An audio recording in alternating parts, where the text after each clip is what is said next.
Hello friends, welcome back to my channel. ಇವತ್ತಿನ ವಿಡಿಯೋದಲ್ಲಿ ನಾನು ಪರ್ಲೈಟ್ ಅಂದ್ರೇನು, ವರ್ಮಿಕ್ಯುಲೈಟ್ ಅಂದ್ರೇನು, ಇದನ್ನು ಪಾಟಿಂಗ್ ಮಿಕ್ಸಲ್ಲಿ ಯಾವ ರೀತಿ ಯೂಸ್ ಮಾಡೋದು, ಇದನ್ನು ಯೂಸ್ ಮಾಡೋದ್ರಿಂದ ಯಾವ್ಯಾವ ಪ್ರಯೋಜನಗಳಿದೆ ಅನ್ನೋದನ್ನ ತೋರಿಸ್ಕೊಡ್ತೀನಿ.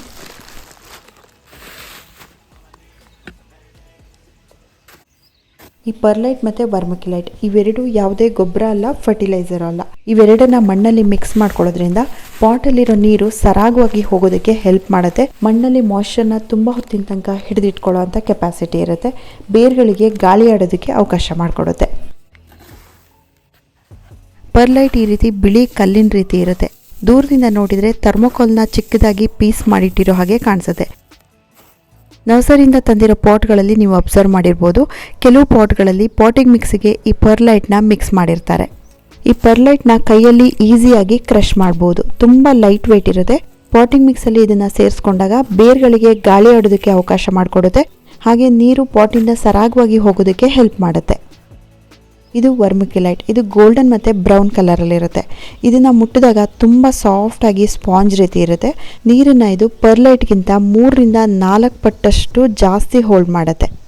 ಮೊದಲೆಲ್ಲ ಈ ಪರ್ಲೈಟ್ ಮತ್ತು ವರ್ಮಿಕ್ಯುಲೈಟ್ ಇದೆಲ್ಲ ಎಲ್ಲ ಕಡೆ ಸಿಗ್ತಾನೂ ಇರಲಿಲ್ಲ, ಯಾರೂ ಯೂಸ್ ಮಾಡ್ತಾನೂ ಇರಲಿಲ್ಲ. ಇವಾಗ ಗಾರ್ಡನಿಂಗ್ ಹಾಬಿ ಅನ್ನೋದು ತುಂಬ ಜಾಸ್ತಿ ಆಗಿದೆ. ಎಲ್ಲ ಕಡೆ ಗಾರ್ಡನ್ ಸ್ಟೋರ್ಸು ಜಾಸ್ತಿ ಆಗಿದೆ. ಇವಾಗ ಎಲ್ಲ ನರ್ಸರಿಗಳಲ್ಲೂ ಸಿಗುತ್ತೆ, ಆನ್ಲೈನ್ ಶಾಪ್ಗಳಲ್ಲಿ ಕೂಡ ಸಿಗುತ್ತೆ. ನೀವು ಇದನ್ನು ನೋಡಿರ್ತೀರಾ ಅನಿಸುತ್ತೆ, ಆದರೆ ತುಂಬ ಜನರಿಗೆ ಇದನ್ನು ಯಾವ ರೀತಿ ಯೂಸ್ ಮಾಡೋದು ಅಂತ ಗೊತ್ತಿರಲ್ಲ ಅನಿಸುತ್ತೆ.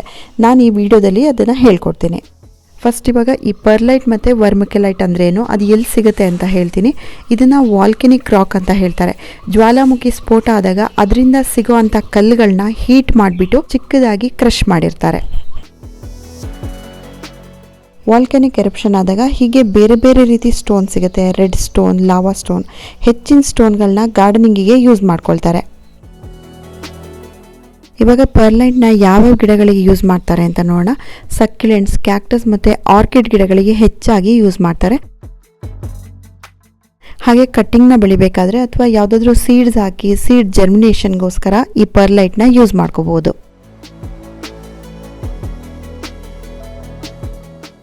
ಸಕ್ಯುಲೆಂಟ್ಸ್ ಮತ್ತು ಕ್ಯಾಕ್ಟಸ್ ಗಿಡಗಳಿಗೆ ತುಂಬ ಕಡಿಮೆ ನೀರು ಹಾಕಬೇಕು. ಆ ಗಿಡಗಳಿಗೆ ನೀವು ಇದನ್ನು ಪಾಟಿಂಗ್ ಮಿಕ್ಸಲ್ಲಿ ಸೇರಿಸ್ಕೋಬೋದು. ಹಾಗೆ ಇಂಡೋ ಪ್ಲ್ಯಾಂಟ್ಸ್ ಮತ್ತು ಬಾಲ್ಕನಿಯಲ್ಲಿ ಬೆಳೆಯುವಂಥ ಶೇಡ್ ಲವಿಂಗ್ ಪ್ಲ್ಯಾಂಟ್ಸ್, ನೆರಳನ್ನು ಇಷ್ಟಪಡುವಂಥ ಗಿಡಗಳಿಗೆ ಈ ಪರ್ಲೈಟ್ನ ಮಿಕ್ಸ್ ಮಾಡ್ಕೋಬೋದು. ಇಂಡೋ ಪ್ಲ್ಯಾಂಟ್ಸ್ಗೆ, ಶೇಡ್ ಲವಿಂಗ್ ಪ್ಲ್ಯಾಂಟ್ಸ್ಗೆ ನೀರು ಜಾಸ್ತಿ ಬೇಕಾಗಲ್ಲ. ನೆರಳಲ್ಲೇ ಇರೋ ಗಿಡಗಳಾಗಿರೋದ್ರಿಂದ ತುಂಬ ನೀರು ಬೇಕಾಗಲ್ಲ. ನೀರು ಜಾಸ್ತಿ ಆದಾಗ ಈ ಪರ್ಲೈಟ್ ಅಬ್ಸರ್ವ್ ಮಾಡ್ಕೊಂಡಿರುತ್ತೆ. ಯಾವಾಗ ಗಿಡಗಳಿಗೆ ನೀರು ಬೇಕಾಗುತ್ತೆ ಆವಾಗ ಕೊಡುತ್ತೆ. ನೀರು ಜಾಸ್ತಿಯಾಗಿ ಬೇರ್ಗಳು ಕುಳಿಯೋದನ್ನು, ಹಾಗೆ ಮಣ್ಣಿಗೆ ಮತ್ತು ಗಿಡಕ್ಕೆ ಫಂಗಸ್ ಆಗೋದನ್ನು ಈ ಪರ್ಲೈಟ್ ಅವಾಯ್ಡ್ ಮಾಡುತ್ತೆ. ಇದನ್ನು ಬರೀ ಮಣ್ಣಿನ ಜೊತೆ ಮಿಕ್ಸ್ ಮಾಡ್ಕೊಳಕ್ಕಾಗಲ್ಲ. ನಾವು ಪಾಟಿಂಗ್ ಮಿಕ್ಸ್ ತಗೊಂಡಾಗ ಅದ್ರ ಜೊತೆಗೆ 10% ಅಥವಾ 20% ಅಷ್ಟು ಪರ್ಲೈಟ್ನ ಮಿಕ್ಸ್ ಮಾಡ್ಕೋಬೋದು. ನಾವು ರಿಪೋರ್ಟ್ ಮಾಡಬೇಕಾದ್ರೆ ಕೆಲವು ಪಾಟ್ಗಳಲ್ಲಿ ಗಿಡ ಸಮೇತ ಪಾಟಲ್ಲಿರೋ ಮಣ್ಣು ಪೂರ್ತಿ ಹೊರಗಡೆ ಬರುತ್ತೆ. ಈ ರೀತಿ ಇದ್ದಂಥ ಪಾಟಲ್ಲಿ ಏರಿಯೇಷನ್ ಚೆನ್ನಾಗಿರುತ್ತೆ, ಡ್ರೈನೇಜ್ ಸಿಸ್ಟಮು ಚೆನ್ನಾಗಿರುತ್ತೆ. ಆದರೆ ಕೆಲವು ಪಾಟ್ಗಳಲ್ಲಿ ನೀವು ಅಬ್ಸರ್ವ್ ಮಾಡಿ, ಮೇಲ್ಗಡೆ ಮಣ್ಣು ಮಾತ್ರ ಈಸಿಯಾಗಿ ಬರುತ್ತೆ. ಮೇಲ್ಗಡೆ ಮಣ್ಣು ಸಾಫ್ಟ್ ಆಗಿರುತ್ತೆ. ಕೆಳಗಡೆಯಿಂದ 3-4 ಇಂಚ್ ಮಣ್ಣು ಈ ರೀತಿ ತುಂಬ ಗಟ್ಟಿಯಾಗಿರುತ್ತೆ. ಪಾಟಲ್ಲಿ ತುಂಬ ಹೊತ್ತಿನ ತನಕ ನೀರು ನಿಂತಾಗ ಮಣ್ಣು ಈ ರೀತಿ ಟೈಟ್ ಆಗುತ್ತೆ. ಮಣ್ಣಲ್ಲಿ ಗಾಳಿ ಆಡೋದಕ್ಕೆ ಅವಕಾಶ ಆಗದೆ ಇದ್ದಾಗ ಮಣ್ಣು ಈ ರೀತಿ ಆಗುತ್ತೆ. ಪಾಟಿಂಗ್ ಮಿಕ್ಸ್ ಈ ರೀತಿ ಆಗಬಾರ್ದು ಅಂದರೆ ಪರ್ಲೈಟ್ನ ಮಿಕ್ಸ್ ಮಾಡ್ಕೋಬೇಕಾಗತ್ತೆ. ಪರ್ಲೈಟ್ ಬಗ್ಗೆ ಆಯಿತು. ಇವಾಗ ವರ್ಮಿಕ್ಯುಲೈಟ್ ಬಗ್ಗೆ ನೋಡೋಣ. ಪರ್ಲೈಟ್ಗಿಂತ 3ರಿಂದ 4 ಪಟ್ಟು ಹೆಚ್ಚು ನೀರನ್ನು ಇದು ಹೋಲ್ಡ್ ಮಾಡುತ್ತೆ. ಇದು ಕೂಡ ನ್ಯಾಚುರಲ್ ಆಗಿ ಸಿಗೋವಂಥ ಒಂದು ಮಿನರಲ್. ಕಟ್ಟಿಂಗಿಂದ ಬೆಳೆಯುವಂಥ ಗಿಡಗಳಿಗೆ ಕೋಕೋಪಿಟ್ ಜೊತೆ ಈ ವರ್ಮಿಕ್ಯುಲೈಟ್ನ ಮಿಕ್ಸ್ ಮಾಡಿದರೆ ತುಂಬ ಬೇಗ ರೂಟ್ಸ್ ಬರುತ್ತೆ. ಹಾಗೆ ಸೀಡ್ಸ್ ಜರ್ಮಿನೇಷನ್ಗೆ ಕೋಕೋಪಿಟ್ ಜೊತೆ ಇದನ್ನು ಮಿಕ್ಸ್ ಮಾಡಿದರೆ 100% ರಿಸಲ್ಟ್ ಸಿಗುತ್ತೆ. ಇಂಡೋರ್ ಪ್ಲಾಂಟ್ಸಿಗೆ ಮಣ್ಣಿನ ಜೊತೆ ಮಿಕ್ಸ್ ಮಾಡ್ಕೋಬೋದು. ವರ್ಮಿಕ್ಯುಲೈಟ್ ತುಂಬ ಜಾಸ್ತಿ ನೀರನ್ನು ಹೋಲ್ಡ್ ಮಾಡೋದ್ರಿಂದ ನೀರನ್ನು ಕಡಿಮೆ ಹಾಕೋಬೇಕು. ಇವಾಗ ಇದನ್ನು 5 ನಿಮಿಷ ನೀರಲ್ಲಿ ನೆನೆಸಿಟ್ಬಿಟ್ಟು ತೋರಿಸ್ತೀನಿ. ಅದು ಎಷ್ಟು ನೀರನ್ನು ಹಿಡಿದಿಟ್ಕೊಂಡಿರುತ್ತೆ ಅಂತ ನೀವೇ ನೋಡಬಹುದು.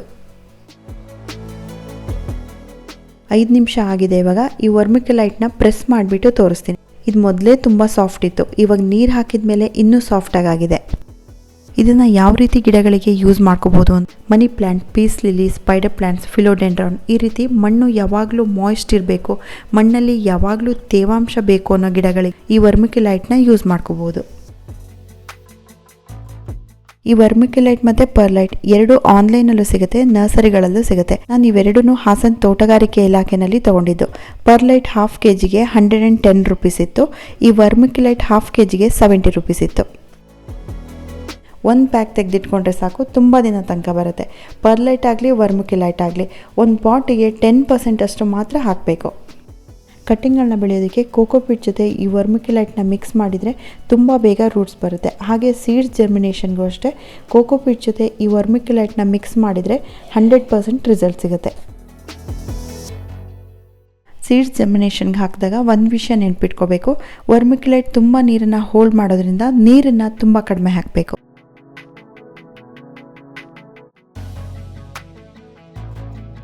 ಈ ಪರ್ಲೈಟ್ ಮತ್ತು ವರ್ಮಿಕ್ಯುಲೈಟ್ನ ಯಾವ ರೀತಿ ಏರಿಯಾಗಳಲ್ಲಿ ಯೂಸ್ ಮಾಡ್ಬೋದು ಅಂದರೆ, ಮಳೆ ತುಂಬ ಜಾಸ್ತಿ ಇರೋವಂಥ ಊರುಗಳಲ್ಲಿ ಮಳೆ ನೀರು ಬಿದ್ದು ಬಿದ್ದು ಮಣ್ಣು ತುಂಬ ಗಟ್ಟಿ ಆಗ್ತಾ ಹೋಗುತ್ತೆ. ಇದರಿಂದ ಬೇರ್ಗಳು ಕೊಳೆಯುತ್ತೆ.